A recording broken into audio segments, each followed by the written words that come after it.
Welcome to the Weekly Takeaway, what you need to know from the news. The stories we'll be considering this week from the COVID-19 desk, a lot of things happening there, as I'm sure you're aware.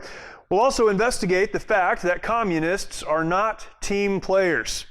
The electorate is finally becoming pragmatic, and some more unplanned COVID consequences. A lot of things in the news this week, and we're going to do our best to cover the most important.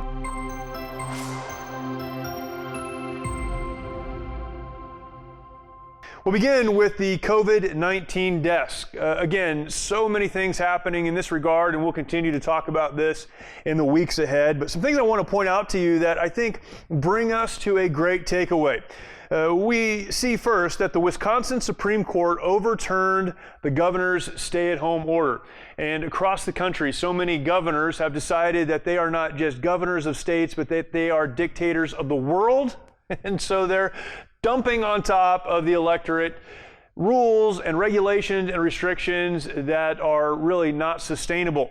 And in places like Wisconsin, the Supreme Court have gotten involved, and we see that the Wisconsin Supreme Court did overturn many aspects of these stay-at-home orders. And because it's Wisconsin, within 45 minutes, the bars across the state were packed. Now, I'm not sure that's what the Supreme Court had in mind, but that's exactly what happened. Because we know that the more you drink, the less likely you are, even in a crowded bar, to get COVID-19. It's science, or it's at least as scientific as everything else we're being told. Other things along these lines are happening as well. Tesla and Elon Musk pushed back against Alameda County, where their primary manufacturing facility is housed. In the city of Fremont, my former home. Lived there for a number of years. Huge factory right off the freeway. That's where Teslas are made, and Elon Musk said it does not make sense that so many areas in the county are opened and yet manufacturing is not, and he pushed back in a big way. In fact, he said, if anyone's going to be arrested, let it only be me. Now, if you're Elon Musk, everyone knows you're a little bit crazy. You send rockets out into space. You're going to populate Mars. And apparently you can stand up against the county of Alameda because he did, and he won. Story after story after story of individuals across our country, not all with the stature of Elon Musk or the Wisconsin Supreme Court, but individuals across the country pushing back against the government. And it is an amazing thing when we see this happening. A couple of thoughts as we get to our takeaway. The conflict between the economy and physical health. This is something we've talked about before, but this is more and more the heart of the story. We're being told that these stay-at-home orders are to keep us safe, to protect us in a physical sense from a virus that is very real and has had a very real impact on a lot of people. We know it's the truth, but there's another side to this story, and that is the economic impact on so many more folks. The percentages of people that will deal with the coronavirus pales in comparison. It is a fraction of a percent of the number of people who will deal with an economy that is going down further and further and further every day. It's as if doctors and scientists don't understand there is also math. You've known these people. You went to school with these people. They know about science. They can tell you how everything works. They can't operate a remote control. These are the people right now who are controlling and deciding whether or not we stay home or get to go out and buy a hamburger. These are the people. And meanwhile, there are a lot of folks who are saying, no, it doesn't have to be one or the other. It can be both. We need to figure it out. And as more and more people are pushing back against their local governments and their state governments, they're winning. And this is an important thing to see and brings us to our first takeaway. People are standing up against government overreach. We have been told for many, many years that if we stand up against the government, we'll lose. The little man has no voice on Capitol Hill, we're told. And yet now we're seeing play out in cities across the country, in states across the country, that folks who are living and trying to earn a living are standing up against the overreach of the government, and in many cases they're winning. The fight is not over. There is still battles to be had, but we're making progress. The takeaway, however, is this. If we don't understand what government overreach looks like, then we'll never know when to push back. If you had these conversations with any of your friends, we need to just stay at home. until the government tells us it's safe to go out. I've had these conversations. If you get on social media, you see them all over the place. The government knows what's best. Wow, that's crazy. How in the world do we come to the conclusion that the government knows what's best when the government can't decide if we should wear face masks or not? If staying at home keeps us safe or not? If in many places the most vulnerable population, the elderly population, those who have been sick and are recovering, are being put back in a place where they will once again get sick. The government's making those decisions. And on and on and on and on we can go. And yet we don't understand what overreach looks like. So we don't know when or how to push back. This is an important takeaway. In times like these, like the ones that we're living in right now, what we know about our government, what we believe about our government, and what we hang on to as our own rights as Americans really come to the fore. What do you believe about the government? What do you believe about the role of government? What do you believe about your role as a citizen? Those questions and the answers to those questions will determine if you know when to push back and how you'll do so. And a lot of people are, and a lot of people are winning. We continue, though, as we talk about the various aspects of COVID-19 here at the COVID-19 desk. It's really just a table, but right now it's the COVID-19 desk. Use your imagination. Other things are happening. We look at the fact that communists are not team players. This is something a lot of people have just not understood for a long time. Communists are not team players. The Daily Wire has an exclusive right now on their site. The title of that is Senate Republicans are mobilizing to confront China, including investigations, sanctions, and seizure of Chinese government assets. Now, it's no secret to anyone that the coronavirus that we're dealing with right now, the strain that we're dealing with right now, and this illness that has shut down the world, that it started in China. We know that factually, we know that to be true. And how it started, where it started, we're not exactly sure, but we know it started there. But the investigations around that and the conversations that are being had right now and in the Senate are about this. Xi Jinping, that is the man who's in charge of China. Call him whatever you'd like to. We'll call him Xi. He personally asked the World Health Organization, the WHO, to delay the release of information regarding its coronavirus outbreak. And again, at first this was a whisper, then it was a rumor, and now German intelligence is saying they have the reports that indicate this and help us to understand that this is true. This is what happened. The Chinese government went to the World Health Organization and asked them to withhold from the rest of the world what they knew about this virus. Now again, more will be seen here. We will learn more as we go along. But imagine the implications of that. We have put so much confidence in a communist government, a communist dictatorship, for production, for economic value and sustainability, for so many different aspects of life around the world. And although we probably should not have trusted them in those areas, we see that they are willing to drive the world, not a country, not a region, the world, into a place of immense economic and health disaster so as not to be embarrassed. And the World Health Organization, that organization that is supposed to protect the health interests of the citizens of the world, went along.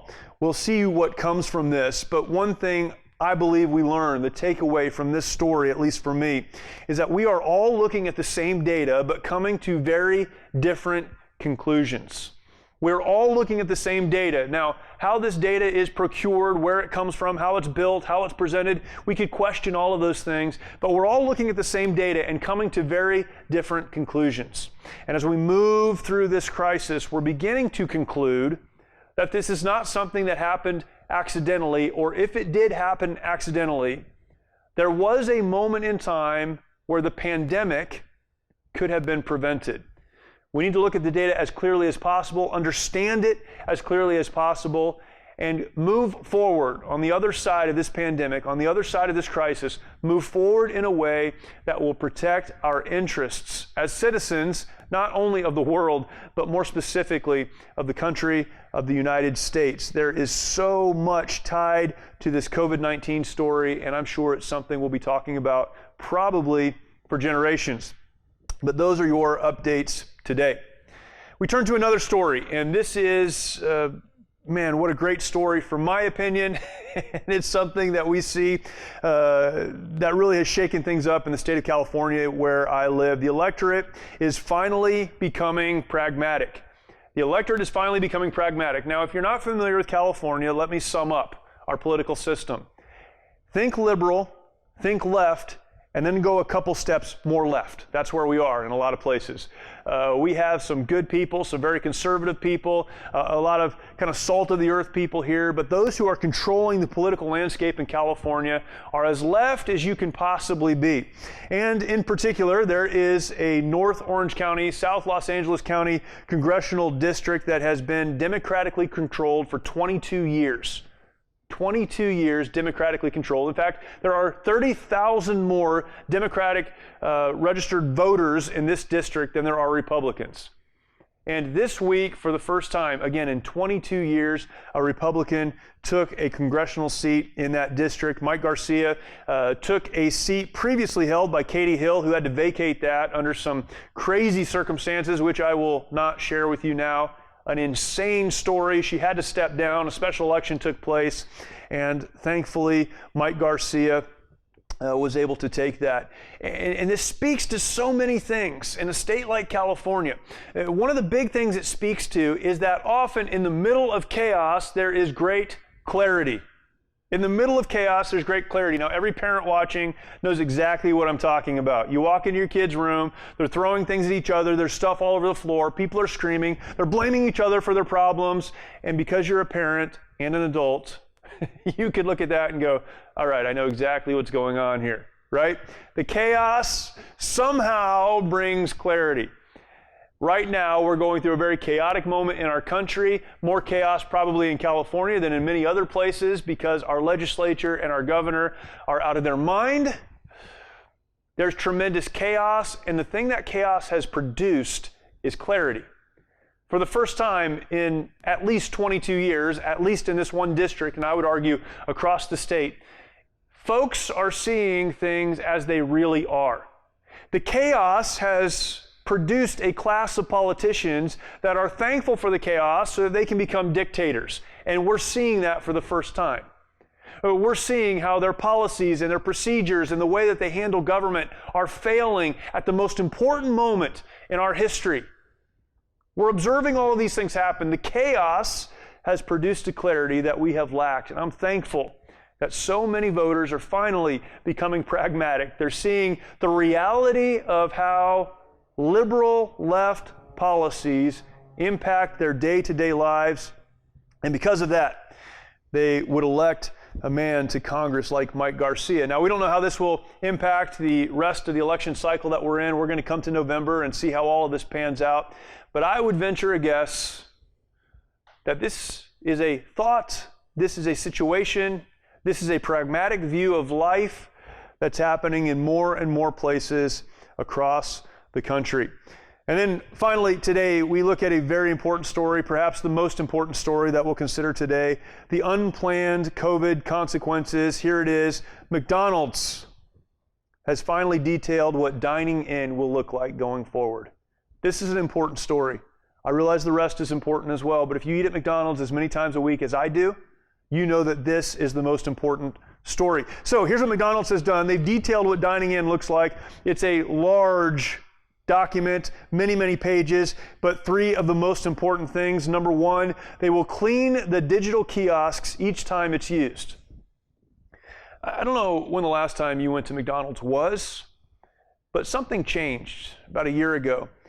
It used to be that you'd walk up to the counter and there was someone standing there and they would take your order and then they would give you your food in about 14 seconds. It's a great process. No nutritional value, but you get it fast and it's hot. That's all that matters. Don't let anyone tell you any different. About a year ago, you now walk into McDonald's and there's a kiosk there, a giant kiosk. The first time I went in, I passed the kiosk. I went up to the counter because I don't order my food off of a computer screen. The person who was standing behind the register at the counter pointed me back to the kiosk, said they could not take my order. I had to order off the kiosk. That's what they're doing. So I went back. It took me a while. I figured it out. I ordered. Then I went back to the counter and received my food. Seems like an extremely efficient process to me. Here's what's happened. We still have to order off the kiosk, but the person who was standing behind the counter, who used to take our order, is now standing next to the kiosk while we order ourselves, and then they're wiping it down for us. This is McDonald's.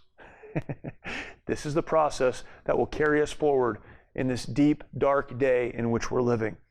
They're also closing certain tables. There will be signs on those tables, and we're thankful for that. This is the one that we should be the most happy about. However, as McDonald's is looking to the future of dine-in eating, they will scrub the bathrooms every half hour. I have never believed that McDonald's employees scrubbed the bathrooms every half week, sometimes not every half month.